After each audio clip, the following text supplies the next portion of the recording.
పార్టీని ఎలా నడపాలో నాకు తెలియలేదు, డబ్బులు ఎక్కడి నుంచి వస్తాయి. అలాంటి సమయంలో నాకు వెన్నంటి ఉన్న నా స్నేహితుడు, నా సన్నిహితుడు త్రివిక్రమ్ శ్రీనివాస్ గారికి మనస్ఫూర్తిగా ధన్యవాదాలు తెలుపుతాను.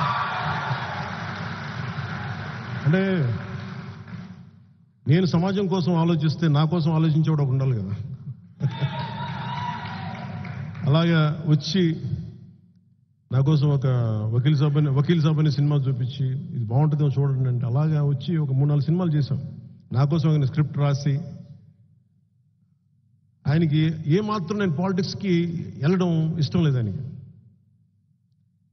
కానీ నా వ్యధ భరించలేక ఆయన జల్సాలో కూడా ఆ ఇంటర్వెల్ సీను నా కోపం, అది సగటు మనిషి తాలూకు కోపం ఇంటర్వెల్ సీన్ అది. నేను చిన్నప్పుడు ఒక టీన్స్లో ఈ ఉద్యమాల వైపు వెళ్ళిపోదాం అనుకునేవాడిని. ఆ కోపం అట్లాగే ఉండిపోయి నా వ్యధ చూసి ఆయన కనీసం ఇతనికి సినిమాలు ఈ డైలాగులు రాసేస్తే ఆగిపోతాడేమో, పాలిటిక్స్ వెళ్ళడేమో అనుకొని జలసాల డైలాగులు రాశారు. దాని తర్వాత ఇంకా పెట్టిరిగిపోయాను నేను. సో సినిమాలు ఆగట్లా, ఇంకా ఆయన చేతులతో వదిలేసారు, మీ ఇష్టం మీరు ఏం చేసుకున్నా వాళ్ళగా. అది అనడానికి తప్పదు కాబట్టి ప్రయాణంతో ఆయన నన్ను భరిస్తూ ఉంటాడు. నేను ఒక పాపులర్ యాక్టర్ అయినంత మాత్రాన రాజకీయాల్లోకి రాగానే అది వెంటనే అది ట్రాన్స్ఫర్ అవుదాం అధికారం కానీ పవర్ కానీ. అందుకే నేను 2.5 దశాబ్దం పనిచేద్దామని నిర్ణయించుకుంటే నాకున్న అభిమానం బలం ఏం చేస్తుంటే వాళ్ళకి మాట పట్టరాళ్ళు. మోడీ గారికి నమస్కారం చేసినా నువ్వు మోడీ గారికి నమస్కారం ఎందుకు చేస్తూ ఉండవు? అరే ఆయన మహానాయకుడు, ఆయన నమస్కారం పెట్టే ఒకసారి ఏమైపోద్దంటే అభిమానం ఎదగనివ్వదు. ఒకసారి అభిమానం ఏముంటుంది, నిన్ను వేరే నాయకులు తిడుతున్నారు, వైసీపీ వాళ్ళు తిడుతున్నారు, మేము చచ్చిపోతాం, ఎందుకు వచ్చారు రాజకీయాల్లో కండి. నేను రాజకీయాల్లో మీకోసం అలా ఏడుస్తున్న సుగాలి ప్రీతి తల్లి కోసం వచ్చాను. నా నేల ఇది, నా దేశం ఇది, నా సమాజం. సినిమాలు వస్తే వచ్చినాయి, చప్పట్లు పడితే పడినాయి, డబ్బులు వస్తే వచ్చినాయి, డబ్బులు పోతే పోయినాయి. అంటే నేను చాలా మందికి మా ఇంట్లో కూడా చెప్పాను, ఎందుకు పాలిటిక్స్ అని ఒకటి చెప్పాను. నేను ఏమి పాలిటిక్స్ చేయకుండా వచ్చి నన్ను కొడతా ఉన్నాను, నేను ఏం చేయమంటాను. శుభ్రంగా సినిమాలు కూర్చొని చేద్దామంటే అత్తారింటికి దారేదిని పని కట్టుకొని నన్ను ఇంటర్నెట్లో రిలీజ్ చేశారు. చెప్పాను, నన్ను బతకనివ్వరు ఎవరన్నా.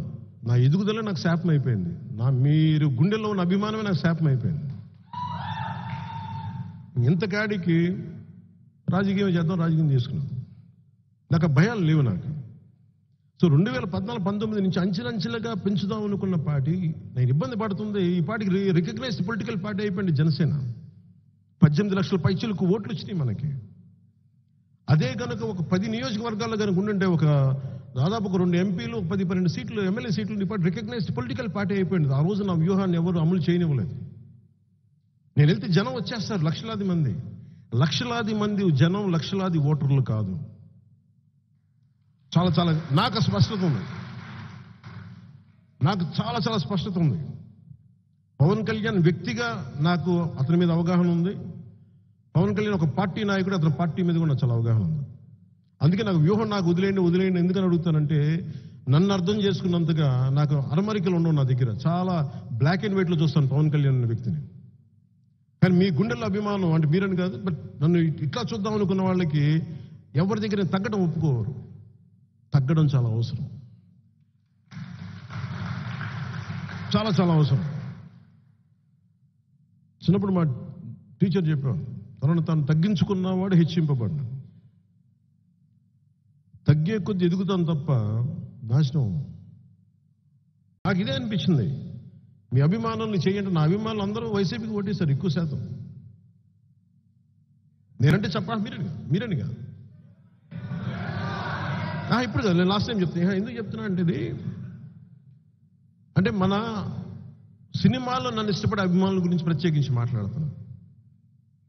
ఇది మీ బాధ్యత, ఇది మీ దేశం. ఇది మీరు ఏ మేరా జహా, ఏ మేరా ఘర్, ఏ మేరా ఆసియా అనేది నేను సినిమాలో చప్పట్లు కొట్టి 3 గంటలకు వెళ్ళిపోవడానికి అది నేను పెట్టుకున్నది నా పిచ్చి అనుకోండి, నా ఇష్టం అనుకోండి. కానీ పుస్తకాల్లో చదివింది అందరూ చదివి వదిలేస్తారు, నేను పాటిస్తాను అంతే.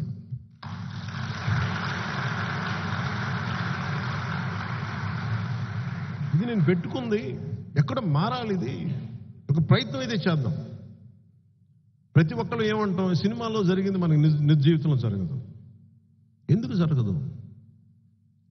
ఇదే సినిమాల్లో మీరు గంగతో రాంబాబు